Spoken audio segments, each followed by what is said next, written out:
Menteri Keuangan Sri Mulyani Indrawati menyatakan dampak penyebaran pandemi global COVID-19 tidak hanya dari sisi kesehatan, melainkan berdampak pada persoalan ekonomi sosial serta stabilitas keuangan. Hal ini disampaikan. Saudara, pemerintah memproyeksikan skenario berat dan paling berat saat pandemi virus corona terhadap penambahan kemiskinan dan pengangguran. Skenario paling berat akan ada tambahan 3,78 juta orang miskin. Masyarakat mulai merasakan dampak sosial ekonomi dari COVID-19. Yang pertama tentu saja kesehatan mereka. Yang kedua adalah pekerjaan mereka, pendapatan mereka. Mereka yang sudah bekerja, hak-hak mereka untuk bekerja mengalami banyak sekali dilema. Begitu pula mereka yang ada di sektor pekerjaan informal, dan itu terasa sampai ke rumah saya atau rumah tetangga di mana para pekerja sudah mulai dirumahkan. Jadi yang formal maupun yang sektor informal itu semuanya terdampak. Kesehatan, pekerjaan, dan perumahan sosial. 3 hal itu yang paling dasar dalam konteks jaminan sosial bagi masyarakat di Indonesia ketika menghadapi COVID-19 yang belum tentu akan mereda dan bahkan mungkin akan semakin terjal jalannya dalam bulan-bulan yang akan datang.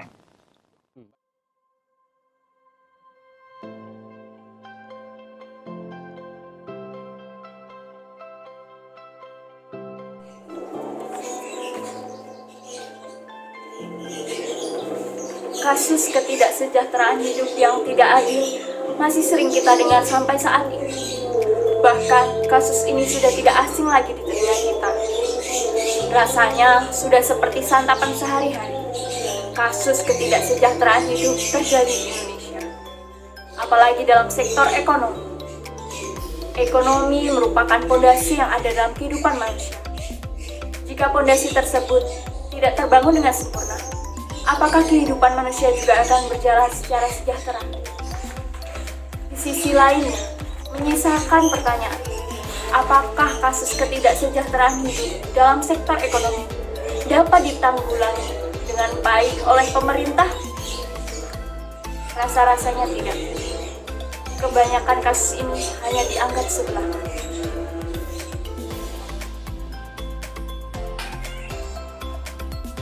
Pandemi COVID-19 memang belum berakhir. Tidak bisa dipungkiri bahwa pandemi menggempur berbagai sektor, terutama sektor ekonomi. Tingkat kemiskinan tentu lebih tinggi pada masa pandemi dibanding masa sebelum pandemi. Masyarakat kecil menangis meratapi nasibnya. Haknya untuk mencari sesuap nasi setiap harinya dirampas begitu saja oleh kekejaman orang-orang yang berada di balik alasan, karena corona kami mem-PHK beberapa karyawan kami. Kami tidak mampu memberikan upah selama masa pandemi ini. Masyarakat kecil harap-harap cemas menanti uluran tangan dari berbagai pihak untuk membantu menyambung hidupnya di masa pandemi yang tak kunjung menentu. Di sisi lain, ada masyarakat yang tidak terdampak karena pandemi. Bahkan, mereka seperti berlomba-lomba menampilkan pada publik stabilan ekonominya yang cenderung lebih. Mereka seakan-akan tidak memikirkan bagaimana nasib ekonomi masyarakat yang terdampak pandemi. Masyarakat yang ekonominya tidak terdampak selama pandemi malah sibuk menyalahkan masyarakat kecil dengan pertanyaan, mengapa tidak meminta bantuan dari pemerintah? Atau dengan pertanyaan, mengapa diam saja dan tidak mencari pekerjaan lainnya?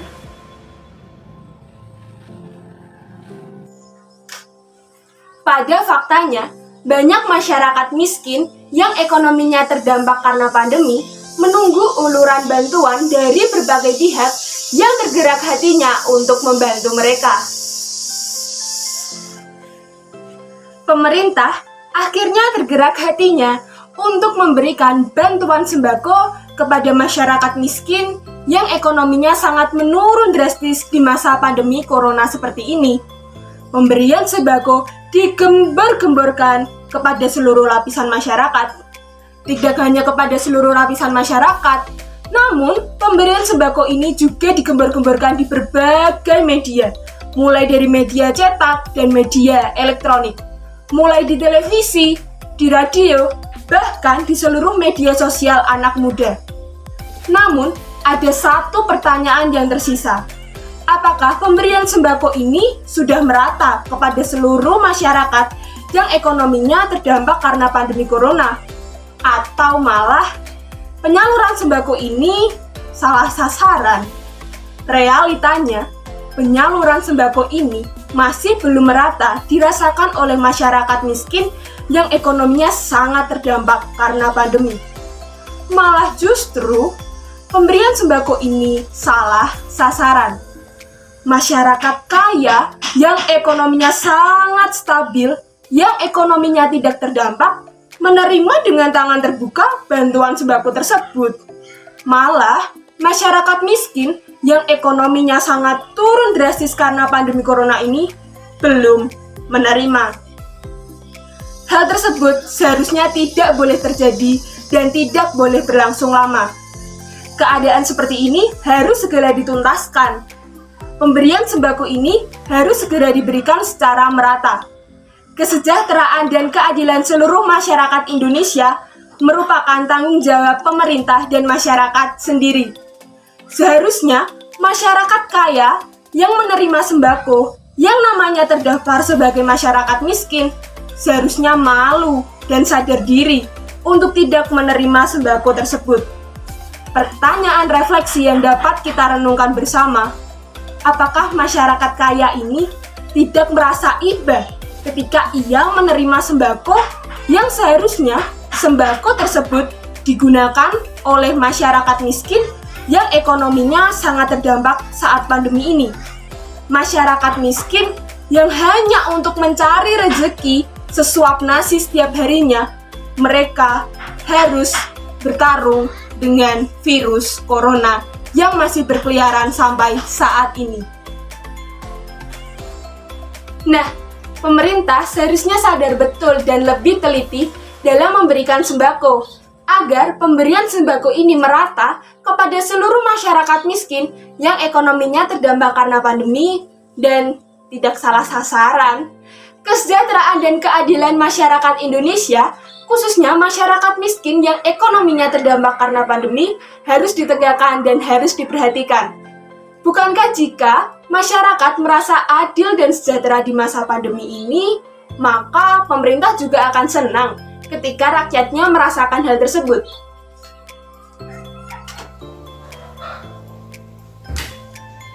Tidak hanya masalah pemberian sembako yang masih tidak merata dan seringkali belum tepat sasaran, masalah PHK pun masih mendominasi sebagai pengguncang kesejahteraan kehidupan masyarakat di tengah-tengah pandemi. Hak-hak mereka untuk bekerja dicabut dan dihilangkan begitu saja oleh penguasa perusahaan yang bertameng dan berlindung dengan alasan karena pandemi ini. Belum lagi masalah perusahaan yang tidak bisa memberikan uang pesangon secepatnya dan malah memberikan janji-janji manis bahwa uang pesangon akan diberikan di bulan depan. Ketika bulan depan ditagih oleh karyawan, perusahaan tersebut sudah menghilang begitu saja terbawa angin. Karyawan tidak tahu bagaimana cara mereka untuk mendapatkan uang pesangon mereka. Seperti tidak ada tempat untuk berlabuh lagi para karyawan untuk menagih uang pesangon yang menjadi hak mereka. Seperti ungkapan tertawa di atas penderitaan orang lain, hal tersebut benar-benar terjadi di antara hubungan perusahaan dan karyawan. Miris sekali memang nasib masyarakat yang ekonominya terdampak karena pandemi di negara yang sering dijuluki sebagai negara berbudaya dan aktif. Seharusnya permasalahan ekonomi tersebut bisa ditanggulangi bersama-sama oleh pemerintah dan seluruh lapisan masyarakat di Indonesia. Negara ini memang masih dijuluki sebagai negara berkembang. Namun hal tersebut tidak boleh dijadikan alasan oleh pemerintah untuk tidak memperhatikan kesejahteraan hidup masyarakatnya, terutama di masa pandemi. Justru, kondisi seperti ini menjadikan tantangan bagi pemerintah untuk lebih memperhatikan kesejahteraan masyarakat. Juga, tidak hanya pemerintah, masyarakat juga harus tertantang untuk tetap menghidupkan ekonomi agar tetap bisa bertahan hidup di masa-masa yang sulit ini. Pemerintah dan masyarakat harus ingat bahwa negara kita mempunyai landasan kehidupan bernegara, yaitu Pancasila.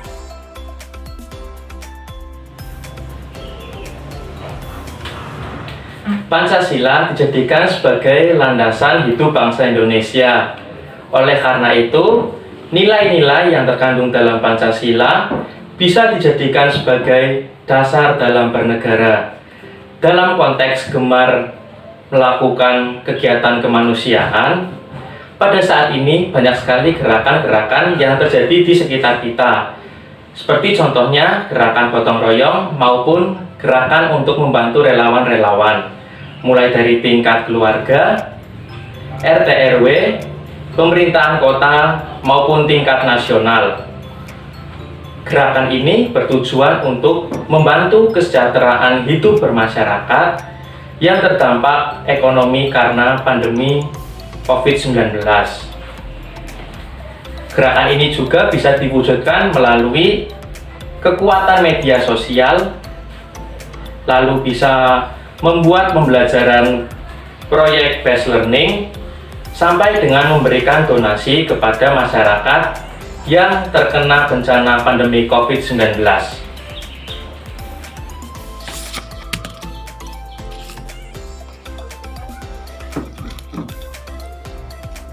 Adanya ketidaksejahteraan hidup masyarakat di sektor ekonomi ini seharusnya tidak akan terjadi jika masyarakat berpegang teguh pada salah satu nilai sila Pancasila, yaitu sila kelima Pancasila. Kita tahu, sila kelima Pancasila berbunyi keadilan sosial bagi seluruh rakyat Indonesia. Sila kelima ini menyeratkan keadilan yang berlaku bagi seluruh kehidupan bangsa Indonesia.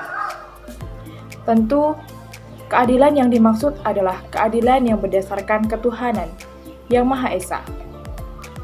Dalam konteks ini, sikap adil kepada sesama, menghormati hak orang lain, sifat saling tolong-menolong, dan menghargai sesama, serta melakukan pekerjaan yang membantu untuk kepentingan bersama adalah hal yang perlu dilakukan, terutama dalam masa pandemi corona ini.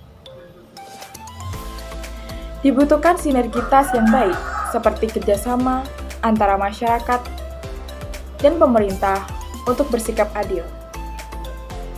Jika ada masyarakat yang ekonominya terdampak, maka masyarakat yang ekonominya tidak terdampak dapat memberikan bantuan dalam bentuk apapun untuk saling tolong-menolong dan bekerja sama memulihkan ekonomi masyarakat satu sama lain. Dalam kondisi pandemi corona saat ini, tentunya nilai-nilai Pancasila memberikan penyadaran spiritual bagi kita, menumbuhkan nilai empati, tenggang rasa, dan cinta bagi sesama, menjadi perekat bagi persatuan bangsa Indonesia, menjadi penyejuk dalam kita bernegara dan bermasyarakat, memberikan keadilan sosial bagi kesejahteraan dalam berkehidupan bernegara. Dengan demikian, intinya Pancasila hadir sebagai ruh kepribadian bangsa Indonesia yang mengingatkan bahwasanya bangsa Indonesia tetap harus bersatu dan bekerja sama di masa pandemi ini. Pandemi ini merupakan tanggung jawab bersama antara pemerintah dan seluruh masyarakat Indonesia agar kita dapat mengembalikan kondisi seperti masa sebelum pandemi.